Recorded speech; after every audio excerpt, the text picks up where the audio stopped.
ขอสภะมงคลจงเกิดแก่ท่านทั้งหลายวันนี้เรามาพิจารณาสภาพจิตเดิมของมนุษย์จิตของมนุษย์เป็นผู้ไม่รู้จิตของมนุษย์เป็นผู้ไม่รู้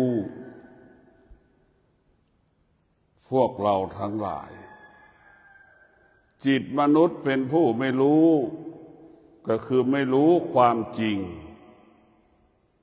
ที่เป็นธรรมชาติไม่รู้ความจริงที่อยู่เหนือธรรมชาติจิตนั้นจึงตกอยู่ใต้อำนาจสิ่งที่จิตมันรู้พวกเราทั้งหลายสภาพจิตของเราเป็นจิตของผู้ไม่รู้ตกอยู่ใต้อำนาจสิ่งที่จิตมันรู้ตกอยู่ใต้อำนาจสิ่งที่มันรู้แล้วก็ไปติดสิ่งที่จิตมันรู้แล้วก็ไปหลงสิ่งที่จิตมันรู้จึงไม่สามารถออกจากสิ่งที่เรารู้ได้เพราะจิตมันเป็นผู้ไม่รู้เป็นเช่นนี้เอาอะไรมาเป็นเหตุว่าจิตเป็นผู้ไม่รู้ก็คือสุขทุกข์พอใจไม่พอใจจิตของเราก็ตกอยู่ใต้อำนาจสุขทุกข์พอใจไม่พอใจนะจิตของผู้ไม่รู้ก็ตกอยู่ใต้อำนาจวกไปวนมาวกไปวนมาอยู่ภายใต้ความสุขอยู่ภายใต้ความทุกข์อยู่ภายใต้ความรู้สึกที่เรารู้สึกพอใจไม่พอใจนี่คือสภาพจิตเดิมของเราทุกคนเป็นเช่นนี้เรียกว่าคนทั้งโลกเกิดมาเนี่ยเป็นจิตของผู้ไม่รู้จิตจึงเป็นผู้ไม่รู้จิตจึงเป็นสารพัดที่จิตมันรู้ดังละครหนึ่งเรื่องบทละครหนึ่งเรื่องนึกดูแสดงเป็นพ่อเป็นแม่ก็คือจิตพ่อแม่ก็มีหลายลักษณะหลายรูปแบบแสดงละครเป็นสามีเป็นภรรยาเป็นพ่อเป็นแม่เป็นลูกแต่นั่นคือจิตเป็นนายจ้างเป็นลูกจ้างนั่นคือจิตเป็นโจรเป็นคนลักเล็กขโมยน้อยเป็นมิจฉาชีพเป็นแก๊งคอร์เซ็นเตอร์เป็นนักต้มตุ๋นเป็นนักหลอกลวงนี่แหละพวกเราทั้งหลายนั่นคือสภาพจิตที่เป็นจิตของไม่รู้มันก็อยู่กับธรรมชาติแต่มันก็ยังไม่รู้เรื่องธรรมชาติอยู่กับธรรมชาติแต่เข้าไม่ถึงธรรมชาติพวกเราทั้งหลายอยากร่ำรวยก็ต้องอยากร่ำรวยนี่ก็เป็นธรรมชาติของมนุษย์อยากได้อยากมีอยากเป็นก็เป็นธรรมชาติของจิตมนุษย์เป็นธรรมชาติเป็นของจิตที่ไม่รู้จิตที่มันเป็นโจรน่ะมันเป็นจิตของผู้ไม่รู้แล้วจิตที่เป็นพระอรหันต์จิตที่เป็นพระพุทธเจ้าจิตของผู้บรรลุธรรมน่ะมันแตกต่างกันอย่างไรจิตของพระพุทธเจ้าจิตของผู้บรรลุธรรมจิตของพระอรหันต์นั้นเกิดจากการฝึกฝนอบรมจิตเกิดจากการฝึกฝนอบรมจิตจิตจึงเป็นจิตของผู้รู้จิตนั้นจึงเป็นพระอรหันต์จิตนั้นจึงเป็นผู้บรรลุธรรมจิตนั้นจึงเป็นพระพุทธเจ้าพวกเราทั้งหลายจิตดั้งเดิมดังที่บอกว่าเป็นผู้ไม่รู้ มันจึงหลงอยู่ในธรรมชาติยึดติดในธรรมชาติแล้วก็ออกจากธรรมชาติไม่ได้แล้วมันจึงเกิดอาการสุขทุกวันทุกวันนั่นคือสภาพจิตเดิมที่เป็นผู้ไม่รู้ถ้าจิตเป็นผู้รู้จิตนั้นต้องได้รับการฝึกฝนอบรมจิตของผู้รู้ก็จะละธรรมชาติหรืออยู่เหนือธรรมชาติอยู่เหนือธรรมชาติจิตของผู้รู้เพราะจิตที่ของผู้รู้คือฝึกฝนอบรมจิตจึงเป็นจิตของผู้รู้ร้อนก็อยู่ได้ไม่เกิดอาการไม่สำแดงอาการรู้ว่าร้อนมันเป็นปกติของมันมีอยู่บนโลกใบนี้ไม่ใช่ความร้อนเพิ่งเกิดมันเกิดเป็นปกติแล้วเป็นปกติของมันจิตผู้รู้ก็จะรู้ฤดูหนาวปรากฏจิตก็อยู่กับฤดูหนาวได้อย่างเป็นปกติเพราะจิตมันเป็นจิตผู้รู้ว่าธรรมชาติของฤดูหนาวมันเป็นเช่นนี้ฤดูฝนจิตก็สามารถอยู่กับฤดูฝนได้เพราะจิตมันก็เป็นจิตผู้รู้ไม่เกิดอาการไม่สำแดงอาการและจิตผู้รู้จะรู้ความจริงของธรรมชาติจิตถึงอยู่เหนือธรรมชาติจิตที่ฝึกฝนจิตที่ฝึกฝนจึงเป็นจิตของผู้รู้สุขไม่มีค่าทุกข์ไม่มีค่าสุขไม่มีความหมายทุกข์ไม่มีความหมายมีเงินไม่มีเงินไม่มีค่าไม่มีความหมายสำหรับจิตของผู้รู้พวกเราทั้งหลายตรงกันข้ามจิตของผู้ไม่รู้จิตเดิมเป็นผู้ไม่รู้จิตเดิมเป็นผู้ไม่รู้ตกอยู่ใต้อำนาจของธรรมชาติทั้งหมดคำว่าติดก็อยู่ที่จิตคำว่ายึดก็อยู่ที่จิตพวกเราทั้งหลายคำว่ายึดติดอยู่ที่จิตหมดทั้งสิ้นยึดติดในร่างกายของตนเองยึดติดในร่างกายของบุคคลอื่นหลงในร่างกายของตนเองหลงในร่างกายของบุคคลอื่นนี่แหละจิตของผู้ไม่รู้จิตของผู้ไม่รู้อยู่ภายใต้การเปลี่ยนแปลงอยู่ภายใต้การเปลี่ยนแปลงจิตของผู้ไม่รู้สุขมีค่าทุกข์มีค่าจิตมีค่าทุกจิตของผู้ไม่รู้สุขมีค่าทุกข์มีค่าพวกเราทั้งหลายทุกอย่างมันมีค่ามีราคาไปหมดจิตของผู้รู้จิตของผู้ไม่รู้มีค่ามีราคาไปหมดทุกอย่างพวกเราทั้งหลายจิตของผู้ไม่รู้จึงเป็นจิตที่สะสมสั่งสมสั่งสมสิ่งที่รู้ที่มันอาศัยตาอาศัยหูอาศัยจมูกอาศัยลิ้นและกายจิตของเรานะจิตของผู้ไม่รู้มันจึงเกิดการต่อต้านจิตของผู้รู้มันจึงเกิดอาการสำแดงอาการเวลาเรานั่งสมาธินะมันไม่อยากให้เรานั่งสมาธิมันสำแดงอาการออกอาการ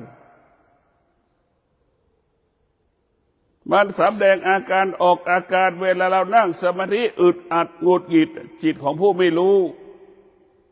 คือมันไม่ยอมรับสิ่งที่เหนือธรรมชาติจิตของผู้ไม่รู้มันปฏิเสธมันจะปฏิเสธทุกอย่างร้อนก็ปฏิเสธหนาวก็ปฏิเสธฝนตกก็ปฏิเสธอะไรที่ชอบใจก็ต้อนรับอะไรที่ไม่ชอบใจก็ปฏิเสธนั่นคือจิตที่เป็นผู้ไม่รู้ส่วนจิตของผู้รู้สงบนิ่งต่อสิ่งที่จิตมันรู้จิตของผู้รู้สงบนิ่งต่อสิ่งที่จิตมันรู้อาศัยตาเห็นรูปจิตก็นิ่ง หูสัมผัสกับเสียงได้ยินเสียงจิตมันก็นิ่งจมูกมันสัมผัสกับกลิ่นจิตของผู้รู้ก็นิ่งลิ้นสัมผัสกับรสชาติอาหารจะพอใจไม่พอใจจิตมันก็นิ่งกายถูกของแข็งของแข็งมาทิ่มกายก็รู้สึกมันก็นิ่งจิตสารพัดจิตที่รู้ก็สงบนิ่งเพราะนั้นจิตของผู้รู้แล้วจะสงบนิ่งเพราะมันฝึกฝนมาแล้วจิตของผู้รู้ฝึกฝนอบรมให้ผ่านธรรมชาติให้หมดเรียกว่าธรรมชาติเป็นครูเป็นอาจารย์ของผู้ที่ฝึกจิตจิตของผู้รู้จะต้องอยู่เหนือธรรมชาติจิตของผู้รู้จะต้องรู้เรื่องธรรมชาติรู้เรื่องธรรมชาติแล้วก็อยู่เหนือธรรมชาติร้อนหนาวสามฤดูฤดูร้อนฤดูหนาวฤดูฝนรู้แล้วก็อยู่รู้เรื่องธรรมชาติอยากได้อยากมีอยากเป็นเราก็รู้ว่าอยู่เหนืออยากได้อยากมีอยากเป็นจิตของผู้รู้จะอยู่เหนือแต่พวกเราทั้งหลายส่วนจิตของผู้ไม่รู้นั้นตกอยู่ใต้อำนาจของธรรมชาติทั้งหมดติดในธรรมชาติทั้งหมดร้อนก็ไม่สู้หนาวก็ไม่สู้ร้อนก็ไม่ทนหนาวก็ไม่ทนฝนตกก็ไม่อดทนเห็นไหมพวกเราจิตพวกไม่รู้นี่ขาดความอดทนเพราะฉะนั้นจิตของผู้รู้คือรู้เรื่องธรรมชาติจิตของผู้รู้รู้เรื่องกายรู้เรื่องกายที่มันเกิดความเสื่อมรู้เรื่องจิตที่มันแปรสภาพตลอดเวลาจิตของผู้รู้จิตของผู้รู้รู้เรื่องจิตเรื่องอารมณ์ของจิตเรื่องความรู้สึกของจิตเพราะจิตมันเป็นจิตของผู้ไม่รู้มันก็จะหลงยึดติดสะสมในจิตของผู้ไม่รู้ส่วนจิตของผู้รู้แล้วก็สลัดรู้แล้วก็สละรู้แล้วก็ละสิ่งที่เรารู้ทั้งหมดทั้งสิ้นหรือเราเรียกว่ารู้เพื่อไม่ให้มันรู้เพื่อไม่ให้มันรู้สิ่งที่เรารู้มันไม่เที่ยงจิตผู้รู้ว่าสิ่งที่เรารู้มันไม่เที่ยงไอ้การรู้ของเราผ่านตาหูจมูกลิ้นกายใจนะมันไม่เที่ยงทั้งสิ้นเมื่อจิตผู้รู้มันรู้เช่นนี้อะไรที่ผ่านหูผ่านตาผ่านจมูกลิ้นกายใจจิตของผู้รู้จะไม่ให้ค่าไม่ให้ราคาไม่ให้มีความหมายใดๆทั้งสิ้นเพราะรู้ว่าจิตของผู้รู้มันไม่เที่ยงมันไม่เที่ยงพวกเราทั้งหลายจิตผู้รู้จึงอยู่เหนืออนิจจังทุกขังอนัตตาจิตของผู้รู้อยู่เหนืออนิจจังทุกขังอนัตตาอยู่เหนือเวทนาและอุปาทานจิตของผู้รู้เท่าทานอนิจจังทุกขังอนัตตาเท่าทานเวทนาและอุปาทานตรงกันข้ามจิตที่เป็นผู้ไม่รู้จิตของผู้ไม่รู้คือก็ตกอยู่ใต้อำนาจอนิจจังทุกขังอนัตตาตกอยู่ใต้อำนาจเวทนาและอุปาทานที่มันเกิดขึ้นในกายที่มันเกิดขึ้นนอกกายเห็นสิ่งนอกกายเห็นสิ่งที่อยู่ในกายมันไม่เที่ยงแม้กระทั่งร่างกายของเราเนี่ยมันเกิดความเสื่อมเกิดความเจ็บปวดจิตเราเกิดความรู้สึกสารพัดความรู้สึกเห็นว่าการมันเปลี่ยนแปลงตลอดเวลาแปรปรวนตลอดเวลาสภาวะจิตที่เป็นของผู้ไม่รู้พวกเราทั้งหลายจิตของผู้ไม่รู้จึงทำให้เรายากจนลำบากทำให้เราประสบปัญหาจิตของผู้ไม่รู้จึงยึดติดในสุขยึดติดในทุกข์พวกเราทั้งหลายจิตที่มาได้รับการฝึกฝนอบรมมันเป็นจิตของผู้รู้ดังจิตของผู้บรรลุธรรม ดังจิตผู้เข้าถึงธรรมดังจิตพระอรหันต์ดังจิตผู้เป็นพระพุทธเจ้านั่นจิตของผู้รู้ความจริงของโลกรู้ความจริงของชีวิตดังพระพุทธเจ้าจึงเป็นผู้รู้พระพุทธเจ้าก็เป็นมนุษย์แต่พระพุทธเจ้าเป็นผู้ที่ฝึกฝนจิตอบรมจิต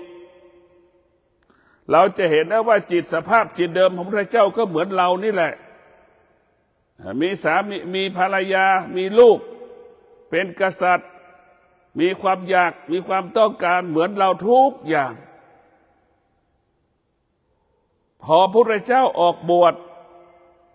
พอพระพุทธเจ้าออกบวชพระพุทธเจ้าก็เริ่มเห็นอาการของสุขเริ่มเห็นอาการของทุกข์เริ่มเห็นโทษของทุกข์เริ่มเห็นโทษของสุขพระพุทธเจ้าจึงปลดเปลื้องความทุกข์และความสุขออกไปจากชีวิตพระพุทธเจ้าพระพุทธเจ้าจึงออกบวชจงได้หลุดพ้นจากความทุกข์ได้หลุดพ้นจากความสุขสุขเป็นกิเลสทุกข์เป็นกิเลสสุขเป็นอนิจจังทุกข์เป็นอนิจจังพระพุทธเจ้าจึงอยู่เหนืออนิจจังอะไรจะเกิดพระพุทธเจ้าก็สงบนิ่งเข้าใจมันว่าเป็นเช่นนี้แก้ปัญหาได้หมดอยู่กับเหตุการณ์ต่างๆได้ทุกเหตุการณ์โต้ตอบนักปราชญ์ราชบัณฑิตที่เป็นพราหมณ์ได้หมดพราหมณ์ผู้รู้ทั้งหลายรู้เรื่องแต่ธรรมชาติแต่ถ้าพระพุทธเจ้านั้นรู้เรื่องอยู่เหนือธรรมชาติมันแตกต่างกันธรรมชาติของมนุษย์อยากได้อยากมีอยากเป็นเนี่ยพระพุทธเจ้าเมื่อเองอยากได้อยากมีอยากเป็นเองก็ต้องเป็นมีสติขยันอดทนสิ่งที่อยากได้อยากมีอยากเป็นมันก็เกิดขึ้นกับเองพระพุทธเจ้าก็จะบอกให้เรารู้อยากได้อยากมีอยากเป็นแต่เองกลับไปลักเล็กขโมยน้อยเขานั่นคือจิตของผู้ไม่รู้อยากได้อยากมีอยากเป็นแต่ไม่ขยันแต่ไม่อดทนขี้เกียจกลับไปเบียดเบียนทรัพย์สมบัติเขาลักเล็กขโมยน้อยเป็นจนอันนี้แหละจิตของผู้ไม่รู้จะเป็นอย่างนี้พระพุทธเจ้าบอกให้เราหมดอยากร่ำรวยก็อยู่ที่สติอยากร่ำรวยก็อยู่ที่สติสติจะทำให้เกิดคำว่าร่ำรวยอยากบรรลุธรรมเห็นธรรมก็อยู่ที่สติรู้ธรรมก็อยู่ที่สติเข้าถึงธรรมก็อยู่ที่สติจะบรรลุธรรมก็อยู่ที่สติจะเป็นพระพุทธเจ้าก็อยู่ที่สติสติจะอยู่กับความเป็นจริงส่วนจิตนั้นแปรสภาพไปต่างๆนานาดังที่บอกว่าเป็นคนขี้ยาได้จิตเป็นคนติดยาเสพติดได้นะคือเป็นคนลักเล็กขโมยน้อยนั่นคือจิตที่ไม่ได้ฝึกนั่นคือสภาพจิตเดิมเป็นแบบนั้นเพราะถ้าจิตเดิมมันเป็นจิตของผู้ไม่รู้จิตเดิมเป็นจิตของธรรมชาติจิตเดิมเป็นจิตไม่ได้ฝึกหลังที่เราได้ฝึกจิตดังพระอรหันต์ทุกรูปได้ฝึกฝนจิตจิตพระอรหันต์จึงเป็นจิตของผู้รู้หลวงปู่มั่นจึงเป็นจิตของผู้รู้ครูบาเจ้าศรีวิชัยจึงเป็นจิตของผู้รู้หลวงปู่แหวนเจ้าสุจินโนจึงเป็นจิตของผู้รู้ให้พวกเราทั้งหลายจิตของผู้รู้นั้นจะสงบนิ่งเรียกว่าสงบนิ่งสงบนิ่งจิตของผู้รู้สงบนิ่งตลอดกาลเวลาพวกเราทั้งหลายจิตของผู้รู้สงบนิ่งจิตของผู้รู้จะไม่สะเทือนไม่หวั่นไหวจิตของผู้รู้จะไม่สงสัยสิ่งที่รู้จิตของผู้รู้จะไม่สงสัยในสิ่งที่รู้ไม่ยึดติดสิ่งที่รู้อยู่เหนือสิ่งที่รู้จิตของผู้รู้สิ่งที่รู้ไม่มีค่าสิ่งที่รู้ไม่มีค่าพวกเราทั้งหลายเพราะจิตของผู้รู้ว่าสรรพสิ่งทั้งปวงที่อุบัติเกิดขึ้นบนโลกใบนี้เป็นอนิจจังเป็นทุกขังเป็นอนัตตา ในพวกเราทั้งหลายเป็นอนิจจังเป็นทุกขังเป็นอนัตตาจิตของมนุษย์นั้นเมื่อเป็นจิตของผู้รู้จิตก็จะปรารถนาอยู่กับโลกุตละธรรมจิตของผู้รู้จะอยู่กับโลกุตละธรรมจิตของผู้รู้พวกเราทั้งหลายจิตของผู้รู้ก็จะรู้เรื่องโลกุตละธรรมทั้งหมดทั้งสิ้นรู้วิธีการจะไปอยู่กับโลกุตละธรรมรู้วิธีการจะไปสู่พื้นที่ของโลกุตละธรรมรู้เส้นทางที่จะไปสู่โลกุตละธรรมเหมือนพวกเราทั้งหลายจะมาทางสายเอกก็ต้องรู้ที่จะมาทางสายเอกก่อนนั่นแหละพวกเราทั้งหลายเมื่อเรารู้มาทางสายเอกมาทางนี้เราก็จะไปถูกต้องเช่นเดียวกับจิตผู้รู้ก็จะรู้วิธีการที่จะไปสู่โลกุตละให้ได้เมื่อไปถึงโลกุตละแล้วก็จะรู้ว่าวิธีการจะอยู่กับโลกุตละได้นานที่สุดได้ยาวนานที่สุดจะทำแบบไหนอย่างใดในพวกเราทั้งหลายสภาพจิตของผู้รู้จะอยู่กับโลกุตละตรงกันข้ามสภาพจิตของผู้โดยตรงกันข้ามสภาพจิตของผู้ไม่รู้จิตเป็นผู้ไม่รู้จิตเป็นผู้ไม่รู้ก็คืออยู่กับโลกิยะตลอดเวลาอยู่กับโลกิยะตลอดเวลาคนแก่ที่มีปัญญาคนแก่ที่มีปัญญาก็แสวงหาความสงบคนแก่ที่ขาดปัญญาหรือจิตของผู้ไม่รู้ก็แสวงหาความสุขคนแก่เฉยแก่แล้วไม่แก่จิตนั้นเป็นผู้ไม่รู้ก็แสวงหาความสงบคนแก่แล้วจิตเป็นผู้รู้จะแสวงหาความสงบคนแก่ที่จิตเป็นผู้รู้แสวงหาความสงบคนแก่ที่จิตเป็นผู้ไม่รู้แสวงหาความสุขมันแตกต่างกันครูบาพวกเราทั้งหลายคนแก่ที่แสวงหาความสุขกับคนแก่ที่แสวงหาความสงบมันก็บอกว่าจิตคนแก่ที่แสวงหาความสงบเป็นจิตของผู้รู้คนแก่ที่แสวงหาความสุขเป็นจิตของผู้ไม่รู้มันแตกต่างกันในพวกเราทั้งหลายเด็กหนุ่มสาวแสวงหาความสงบนั่นแหละหนุ่มสาวมีธรรมะจิตของผู้รู้หนุ่มสาวเป็นจิตของผู้ไม่รู้ก็จะตกอยู่ใต้อำนาจของความสุขความทุกข์ตลอดเวลาในพวกเราทั้งหลายเราพิจารณาจิตของเรานี่เราต้องพิจารณาจิตของเราก่อนทำไมเราถึงไม่ไปไหนเรานั่งสมาธิจิตถึงไม่ไปไหนไม่เกิดอะไรสักอย่างก็เพราะเราจิตมันเป็นธรรมชาติจิตมันเป็นผู้ไม่รู้ธรรมชาติมันยังครอบงำจิตอยู่ธรรมชาติมันปกปิดบังจิตเราอยู่ธรรมชาติเป็นผู้ปกปิดบังในพวกเราทั้งหลายธรรมชาติเป็นผู้ปกปิดบังความจริงการฝึกจิตฝึกฝนจิตให้จิตเป็นจิตผู้รู้ก็ให้จิตออกจากธรรมชาติ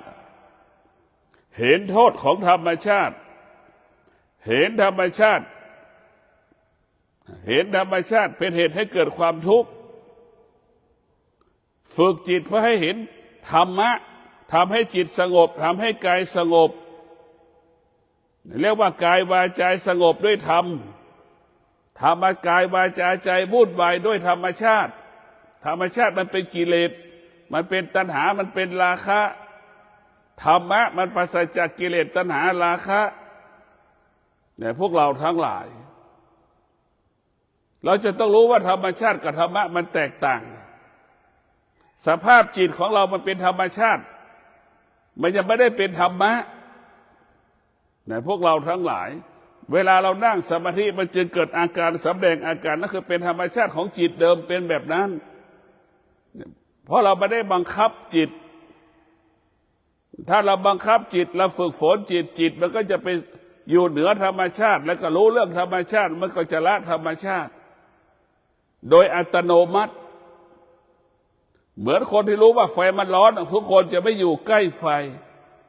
ทุกคนรู้ว่าตรงนี้มันมีกลิ่นเน่ากลิ่นเหม็นทุกคนก็จะดูหนีไปนั่นแหละในรู้เรื่องธรรมชาติมันก็จะหนีออกจากธรรมชาติ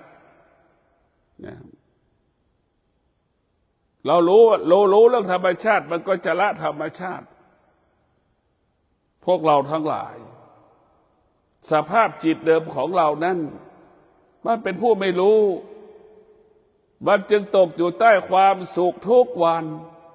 ตกอยู่ใต้อำนาจความทุกข์ทุกวันแล้วเราก็ไม่ได้พิจารณาว่าสุขมันเปลี่ยนแปลงไม่ได้คิดทุกข์มันเปลี่ยนแปลงก็ไม่ได้คิดนะ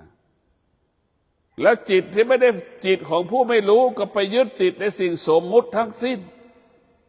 นะไปติดในสิ่งสมมุติไปหลงในสิ่งสมมุติเอาสิ่งสมมุติมากำกับเอาสิ่งสมมุติมาควบคุมจิตเอาจิตไปติดสิ่งสมมุติเอาสิ่งสมมุติมาเป็นใหญ่พวกเราทั้งหลายดังเราไปติดร่างกายของเราไปติดร่างกายของคนอื่นติดในรูปแล้วว่าไปติดในรูปพวกเราทั้งหลายรูปของเรานี่มันเสื่อมขันธ์ห้าของเรานี่มันเสื่อมเราทุกข์เพราะเราทุกข์ลำบากเพราะขันธ์ห้านี่แหละขันธ์ห้าจึงเป็นให้เราเกิดความทุกข์ไปไหนไม่ได้ขันธ์ห้านี่คือกาวชั้นหนึ่งของโลกมันเป็นกาวให้เราติดอยู่ตรงนั้นแหละไปไหนไม่ได้อวิชชาก็เป็นกาวชั้นหนึ่งของโลกกาวมีตั้งหลายชนิดหลายยี่ห้อนั่นแหละอวิชชามันก็เป็นกาวชนิดหนึ่งของโลกที่มันแน่นมันติดแต่พวกเราทั้งหลายเราต้องพิจารณาหลักธรรมคำสอนพุทธเจ้าที่จะไปปลดเปลื้องธรรมชาติก็คือสติรู้ธรรมก็เพราะสตินี่แหละเข้าถึงธรรมก็เพราะสตินี่แหละบรรลุธรรมก็เพราะสติเป็นพระพุทธเจ้าก็เพราะสติแต่พวกเราทั้งหลายสติมันจะเป็นได้หนึ่งอย่างมันจะไม่เป็นสองอย่างส่วนจิตนั้นได้108เห็นไหมจิตเราได้เป็นได้108,900นะพวกเราทั้งหลายเป็นโจรเห็นไหมเป็นคนเก็บขยะเป็นคนขอทานเป็นคนล้างห้องน้ำเป็นคนเช็ดถูบ้านนั่นคือจิตมันเป็นได้108,900ส่วนสติจะเป็นได้แค่หนึ่งอย่างไม่มีคำว่าเปลี่ยนแปลงสติจึงอยู่เหนืออดีตสติจึงอยู่เหนือปัจจุบันสติจึงอยู่เหนืออนาคตที่สุดสติไม่มีอดีตไม่มีอนาคตไม่มีปัจจุบันนั่นจิตของผู้รู้ไม่มีอดีตไม่มีอนาคตไม่มีปัจจุบันจิตของผู้รู้อยู่เหนืออดีตอยู่เหนืออนาคตอยู่เหนือปัจจุบันพวกเราทั้งหลายตรงกันข้ามจิตของผู้ไม่รู้มีแต่เรื่องอดีตทั้งสิ้นมีแต่เรื่องอดีตทั้งสิ้นดีก็ไปติดในอดีตไม่ดีก็ยังติดอยู่พวกเราทั้งหลายจิตของผู้ไม่รู้ติดในอดีตหลงในอดีตติดในอนาคตหลงในอนาคตดังที่ได้กล่าวว่าข้าวจะกินยังไม่มีจะกินก็ยังสามารถพูดได้เป็นตุเป็นตะหาเงินจะหาเงินแสนหาเงินล้านได้อันนั้นแหละคือพวกเราทั้งหลายจิตมันจึงเป็นผู้ไม่รู้พูดได้เลยเปื่อยจิตของผู้ไม่รู้มันก็เหมือนเด็กเหมือนคนขี้เหล้าคุยกับเราว่าคนขี้เหล้าคุยเรารู้เรื่องหมดทุกอย่างแต่เราไปคุยกับคนขี้เหล้าคนขี้เหล้าไม่สามารถฟังเรารู้เรื่องได้มันไม่รู้เรื่องเลยสักอย่างเพราะนั้นสติก็เหมือนคนที่ไม่เมาเหล้าพวกเราทั้งหลายจิตก็เหมือนคนที่เมาเหล้า จิตเป็นผู้ไม่รู้มันพูดกับเราไปเรื่อยเปื่อยมันไม่รู้เรื่องสักอย่างเพราะมันเมาไอเราเป็นผู้มีสติเราเป็นคนไม่กินเหล้าเหมือนคนที่มีสติรู้ทุกอย่างรู้ความจริงละความจริงแต่พวกเราทั้งหลายจิตของผู้รู้นี่มันก็จะรู้เรื่องความจริงที่เป็นปัญญารู้ความจริงที่เป็นวิชาจะยึดมั่นวิชายึดมั่นปัญญาละทิ้งอวิชชาละทิ้งอวิชชาละทิ้งความโลภความโกรธความหลงละทิ้งสิ่งที่สมมุติไม่ยึดติดในเวทนาและอุปาทานเรียกว่าละทั้งทุกสิ่งทุกอย่างพวกเราทั้งหลายทำจิตให้เราว่างเหมือนบ้านที่เราสร้างใหม่ยังไม่มีตู้เย็นทีวีทำจิตให้เราว่างเหมือนบ้านสร้างเสร็จแล้วไม่มีตู้เย็นทีวีไม่มีวัสดุคลุภัณฑ์ใดๆแต่จิตให้เราจิตว่างแบบนั้นทุกวันนี้จิตของเรามันเป็นจิตที่ไม่ว่างมันลกลุกลางเหมือนบ้านสร้างเสร็จแล้วมีคนอยู่แล้วมีคนอยู่แล้ว1 ปี 2 ปีเราก็นึกดูสภาพคนบ้านที่มีคนอยู่2 ปี 3 ปีเป็นเช่นไรมันลกลุงลังไปหมดทุกมุมบ้านเต็มไปด้วยวัตถุสิ่งของต่างๆหน้าบ้านหลังบ้านกลางบ้านข้างบ้านข้างรั้วมันมีเต็มไปด้วยวัตถุสิ่งของเห็นไหม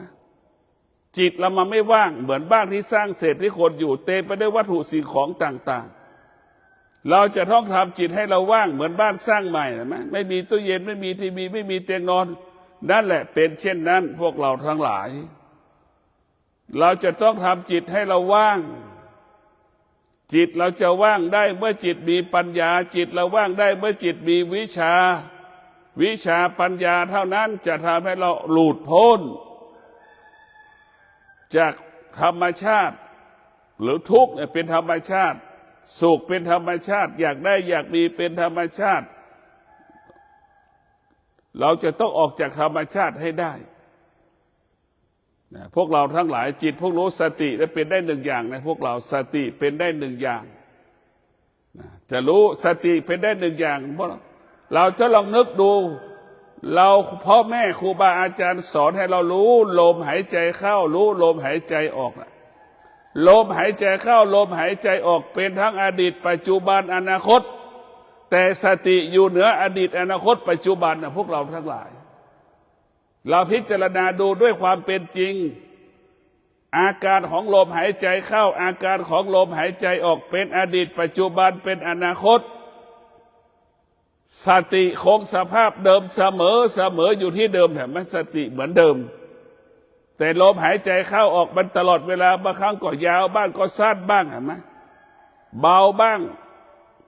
มันเบาบ้างมันแผ่วบ้างมันหนักบ้างมันอึดอัดบ้างมันโล่งบ้างนั่นคือสภาพการลมหายใจเข้าออกของเราแต่สติคือรู้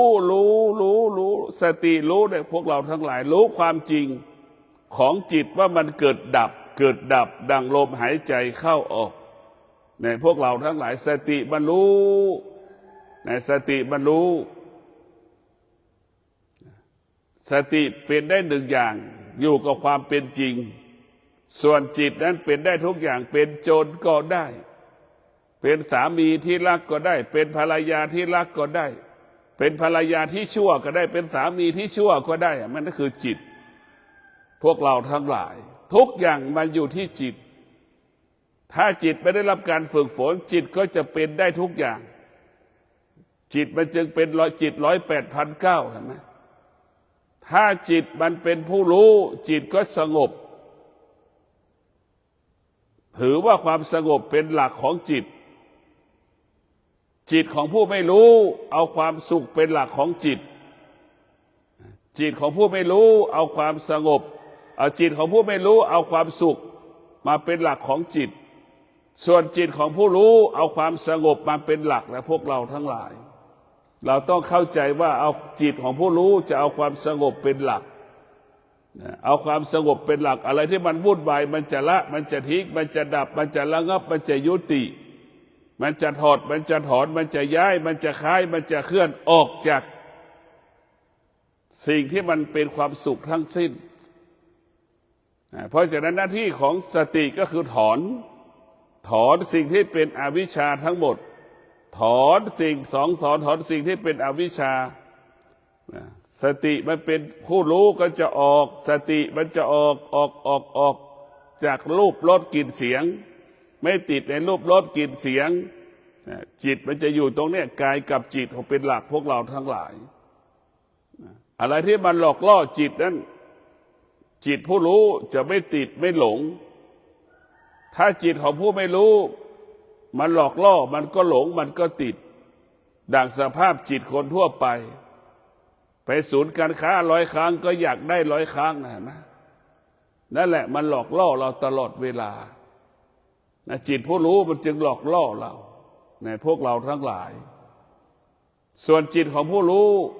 ไม่มีสิ่งใดมันหลอกล่อมันได้เพราะมันยึดมั่นความสงบเป็นหลักเพราะมันมีหลักให้ยึดความสงบนั้นเป็นหลักแต่สิ่งอื่นๆจะไม่เอาจะเอาความสงบรู้ด้วยวิชาปัญญาสงบด้วยวิชาปัญญาพวกเราทั้งหลายรู้ด้วยวิชาปัญญาส่วนมากเรารู้อวิชชารู้ด้วยอวิชชามันจึงพาเราหลงพาเราติดพาเรายึดมั่นสิ่งที่เรารู้ทั้งหมดทั้งสิ้นรู้ด้วยอวิชชาไปติดในสิ่งสมมติทั้งหมดทั้งสิ้นไปติดในสิ่งสมมติไปยึดมั่นสิ่งสมมติไปหลงสิ่งสมมติทั้งหมดทั้งสิ้นพวกเราทั้งหลายต้องพิจารณาว่าสิ่งสมมตินั้นมันก็คือไม่ใช่ความจริงเราก็สมมติเช่นแม่ก็เป็นความจริงของแม่สมมติขึ้นมาเป็นธรรมความจริงของธรรมชาติส่วนความจริงของธรรมนั้นไม่มีแม่เป็นอนิจจังทุกขังอนัตตาพ่อเป็นอนิจจังทุกขังอนัตตาลูกก็เป็นอนิจจังทุกขังอนัตตาสามีภรรยาก็เป็นอนิจจังทุกขังอนัตตามาเข้าใจจะได้จิตของผู้รู้จะเข้าใจว่าเป็นอนิจจังอะไรที่เป็นอนิจจังทุกขังอนัตตาจิตก็จะไม่ยึดติดจิตก็จะอยู่เหนือสิ่งที่เป็นอนิจจังทุกขังอนัตตาทั้งหมดทั้งสิ้นจิตก็จะอยู่เหนืออวิชชาทั้งหมดทั้งสิ้นจิตจะอยู่เหนือเวทนาและอุปาทานทั้งหมดทั้งสิ้นนั่นจิตของผู้รู้แต่พวกเราทั้งหลายก็ขอให้พวกเราทั้งหลายมีสติรู้ให้จิตเป็นจิตของผู้รู้ให้จิตเป็นจิตของผู้รู้เมื่อจิตเป็นจิตของผู้รู้จิตนั้นจะสงบถ้าจิตของผู้ไม่รู้จิตไม่สงบจิตของผู้รู้มันจะสงบนิ่งเหมือนคนกินข้าวอิ่มจิตของผู้ไม่รู้มันจึงกระวนกระวายเหมือนคนหิวข้าวพวกเราต่างกันไหมคนที่หิวข้าวกับคนกินข้าวอิ่มแตกต่างกันยังไงสติก็เหมือนคนที่กินข้าวอิ่มจิตของผู้รู้เปรียบเสมือนคนกินข้าวอิ่มคือสงบไอ้จิตที่ไม่ได้เป็นผู้รู้จิตมันเป็นผู้ไม่รู้เห็นไหมมันก็กระวนกระวายกระสับกระส่ายเหมือนคนที่หิวข้าวนั่นแหละพวกเราทั้งหลายเกิดอาการโมโหหงุดหงิดอึดอัดพานหาเรื่องไปหมดเวลาคนหิวข้าวพวกเราทั้งหลายเพราะฉะนั้นก็ขอให้พวกเราทั้งหลายมีสติฝึกจิตให้จิตเป็นผู้รู้จิตนั้นจะเป็นผู้รู้ธรรม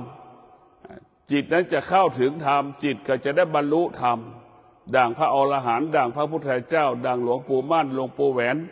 ดังครูบาเจ้าศรีวิชัยเป็นจิตของผู้รู้เกิดจากการฝึกฝนอบรมสภาพจิตเดิมพระพุทธเจ้าสภาพจิตเดิมหลวงปู่มั่นสภาพจิตเดิมพระอรหันต์สภาพจิตเดิมครูบาอาจารย์ก็เหมือนจิตของเราทุกคนอยากได้อยากมีอยากเป็นเบื่อหน่ายรำคาญหงุดหงิดมีสุขมีทุกข์แต่พอเราปฏิบัติธรรมไปแล้วเราประพฤติธรรมไปแล้วจิตเราเป็นจิตของผู้รู้เมื่อจิตเป็นผู้รู้นี่มันก็จะเป็นอะไรเป็นอรหันต์ได้เป็นพุทธเจ้าได้เป็นผู้บรรลุธรรมได้นะจิตของผู้รู้ถ ถ้าจิตของผู้ไม่รู้ก็ตกอยู่ใต้อำนาจดังชาวโลกทั่วไปนะติดอยู่ในสุขติดอยู่ในทุกข์ออกจากสุขไม่ได้ทุกข์ไม่ได้เวียนว่ายตายเกิดในความสุขความทุกข์แต่พวกเราทั้งหลายก็ขอให้พวกเราได้มีสติพิจารณาให้จิตของเราเป็นจิตของผู้รู้จิตของผู้รู้รู้อยู่เหนือรู้จิตของผู้รู้รู้ละสิ่งที่รู้จิตของผู้รู้ไม่ตามรู้ที่จิตมันรู้ขอเจริญพร